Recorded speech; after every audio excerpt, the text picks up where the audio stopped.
مفید نہ ہوگا۔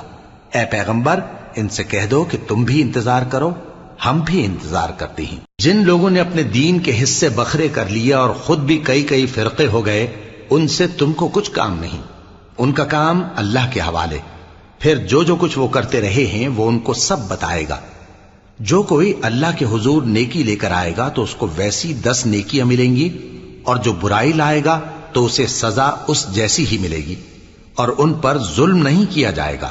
کہہ دو کہ مجھے میرے پروردگار نے سیدھا رستہ دکھا دیا ہے، یعنی دین صحیح، طریقہ ابراہیم کا، جو ایک اللہ ہی کے ہو رہے تھے اور مشرکوں میں سے نہ تھے۔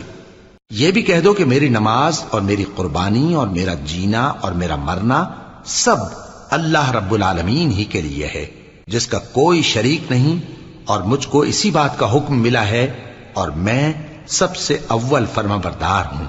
کہو کیا میں اللہ کے